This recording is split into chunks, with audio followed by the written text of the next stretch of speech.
Hi creative friends, this is Soraya and thank you so much for being here.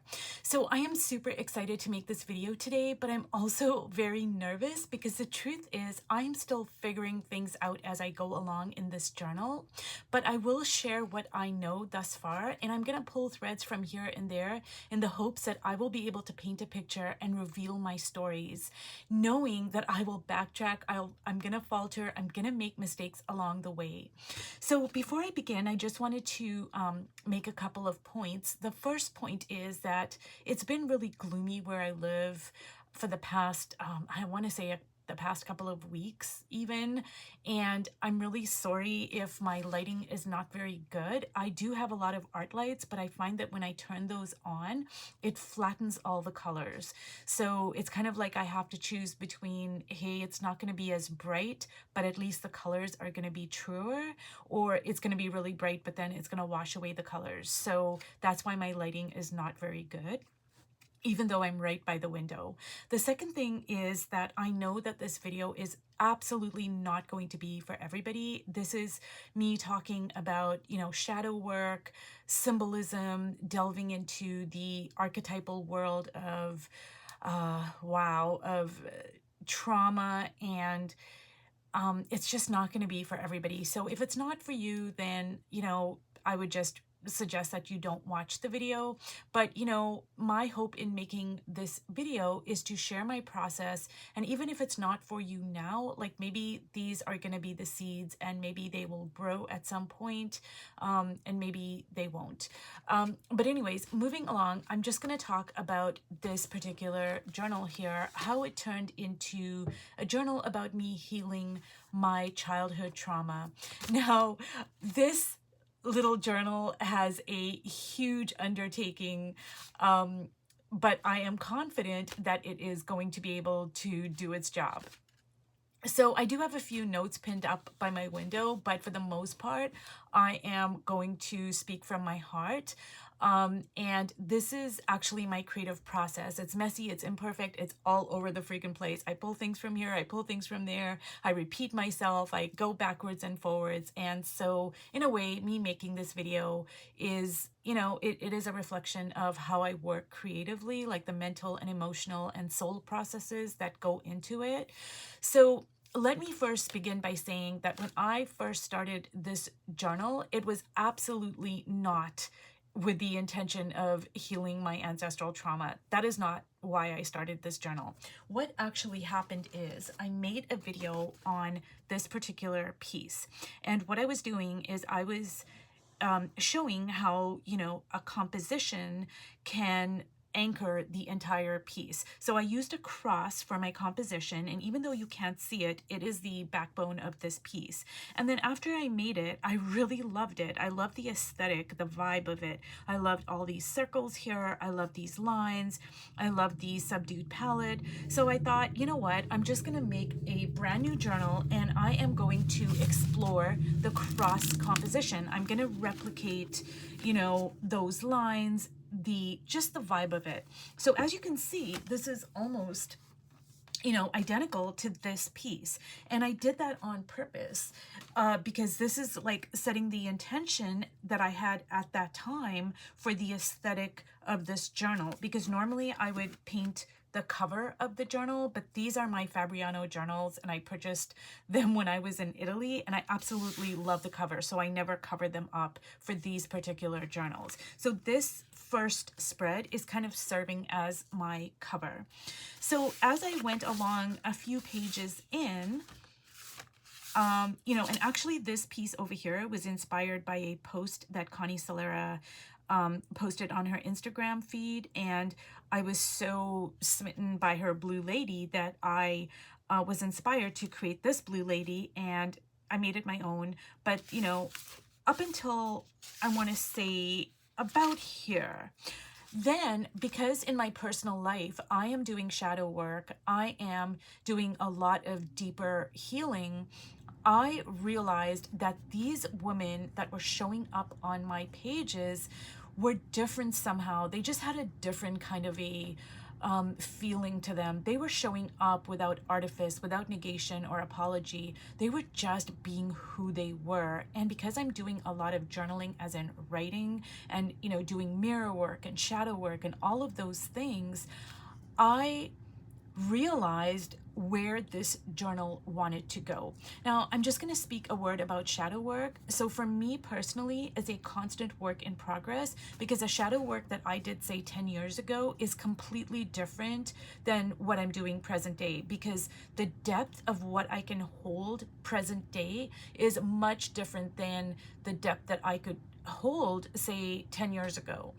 And the clarity and the truth and all of that stuff that I'm able to see now, they just go at deeper and deeper levels. So for me, shadow work is something that is just a constant. I constantly want to grow. I constantly want to heal. I constantly want to evolve. I'm not going to be the same person I was 6 months ago, a year ago, because then I'm stagnant. Then I'm, you know, I'm not healing, I'm not growing, I'm not transforming, I'm not becoming a better version of myself.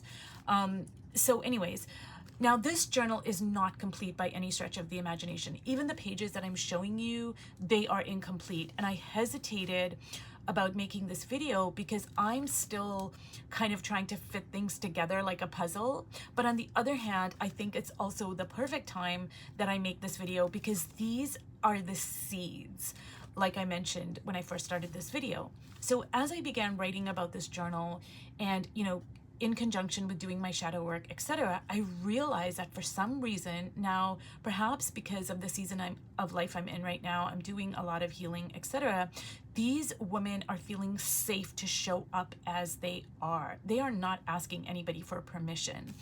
And I realized that these figures are my ancestors, and they are going to share their stories. And on my pages, they can be whoever the frick they want to be. And they were robbed of that in their lives for various reasons. Now, I'm talking about the matrilineal ancestry line. And that's when I realized the deeper meaning and purpose of this journal. So once I realized what all, you know, was going on with my journal, what I did is I lit a candle and I made an offering. And this is very symbolic to me, and it's a ritual, and it replicates the sacred nature of the journey that I'm embarking on in this journal. And rituals are really important because they speak to our subconscious mind. They speak in signs and symbols. They are the rich, fertile ground where things are born. And what I did is I asked for help. I asked for help from my higher self, my child self, my intuition, my memories, my ancestors. I asked for help from everywhere. And I asked for detachment, for non-judgment, for grace, for me to look at things from the aerial view, because I needed to see things in a way and from a perspective that would help me and not keep me stuck.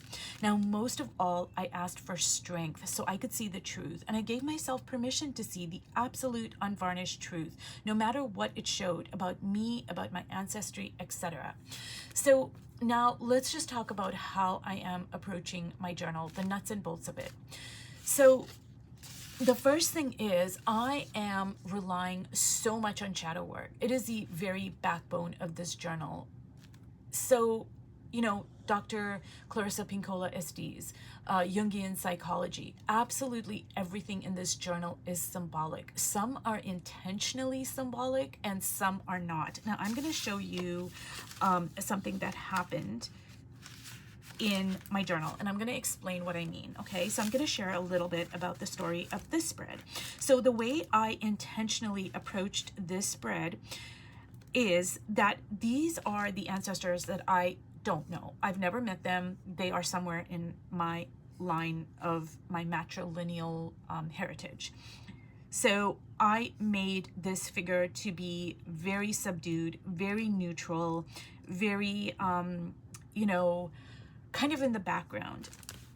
And what I did is I put my Tamil script, because my Tamil script is, you know, these ancestors only spoke Tamil. They did not speak English at all. So this now becomes very highly symbolic. Now, this figure in the middle are the ancestors that I did know. And for me, that would include 3 generations: my mother, my grandmother, and my great grandmother. I did know them. So this represents the ancestry line of my matrilineal heritage that I do know. And this represents both me and my line going forward. So for this one, I put, English language, etc. And like I said, this journal is not done. This spread is not even done.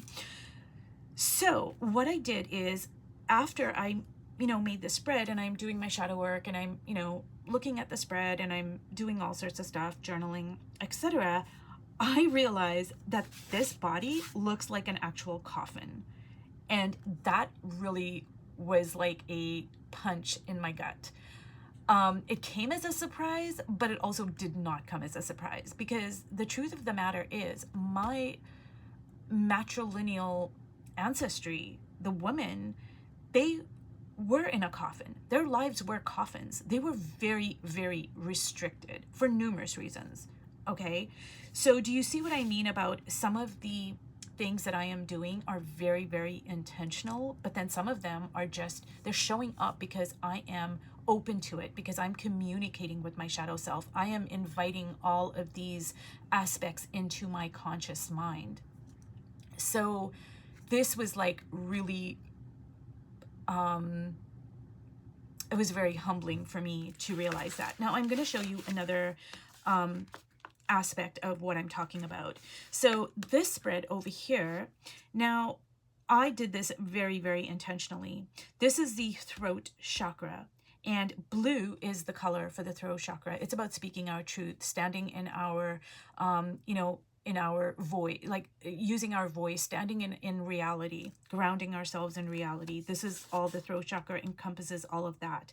So when you look at all the colors of the chakras, blue is the symbol of the throat chakra. So I am making this line like it's ever growing. It's just like my voice is getting louder and louder and louder and louder. At first it starts off as a really small little squeak, and then the more I use it, the more it gets louder. So that's a symbolic aspect of it. But from the artistic elemental part of it, somebody who doesn't know any of what I just said, they might look at this and say, oh, well, I really appreciate the lines. I appreciate the curves. I appreciate the repetition, the beauty, the blue stabilo, the this, the that, whatever.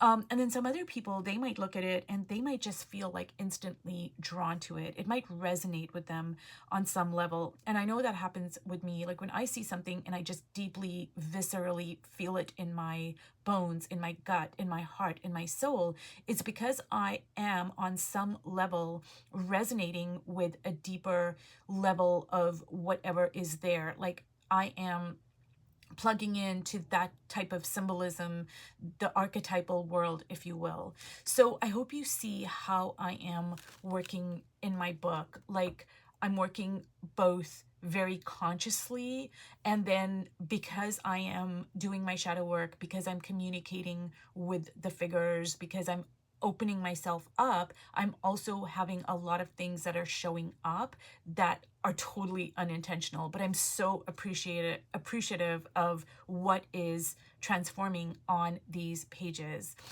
So another thing, let me just talk about Dr. Clarissa Pinkola Estes. So because I've been making the videos on her work, and I'm so sorry, I fell down the rabbit hole, and I will get back to making more videos. I've got so much to share about her work. But anyways, getting back to Dr. Estes. So I'm drawing a lot on what she talks about in all of her work, and I'm understanding it in a new way. And that's the great thing about shadow work and about, archetypal symbology, is that 10 years ago I'm looking at it from this level, but the more I am able to heal myself and open myself up to deeper levels of understanding, I can go deeper and deeper and deeper and deeper and deeper still. So when she talks about things like sorting the seeds or collecting bones, or when she talks about the medial woman, the woman who's standing with one world and, you know, one foot in this world and another foot in another world, and she's an outsider. And that's where, you know, the nuts and bolts, the rawness of creativity, that's where that happens.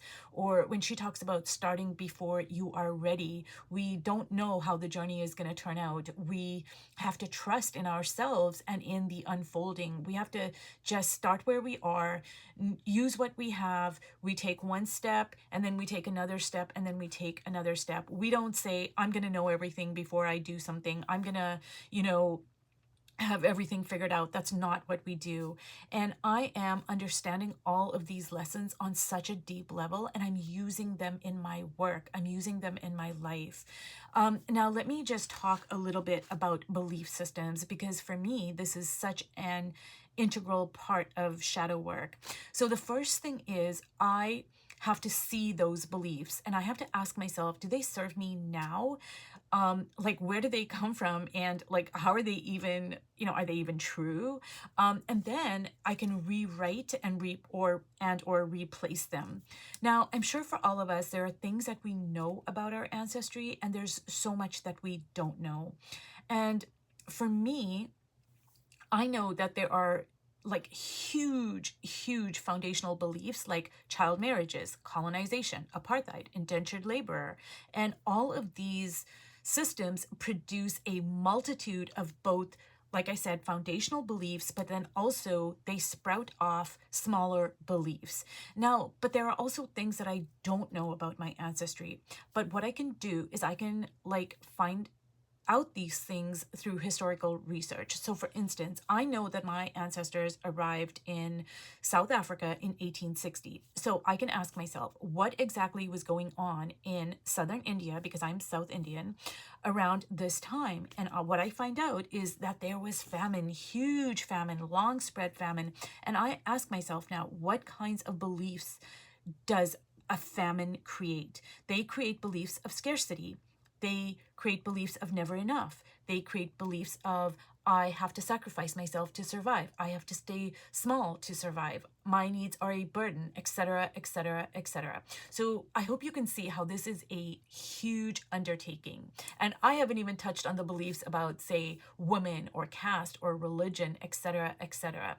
Now, I'm just going to offer you a word of encouragement. It is really daunting at first, but I promise you, if you challenge the huge foundational beliefs, the smaller ones that are resting on top of them are going to simply fall away. They're going to crumble because they're not going to have a structure to hold them. So there's this like strong foundational belief, but then all the structures that rest upon them, once you confront that foundational belief and you crumble that, the other beliefs are just going to fall away. Another thing about beliefs that I'm understanding in such a different way than I did, say, 5 or 10 years ago, is that, so say for instance, my great grandmother held a certain belief about, say, women. Okay, so women are XYZ. And if no one in my lineage ever challenged it and rewrote it, then I hold that exact belief. Yikes. Okay. So I'm going to use a metaphor of a swamp. So just say there's a swamp and you build a beautiful, gorgeous, $10 million house on a swamp. You don't know that it's a swamp.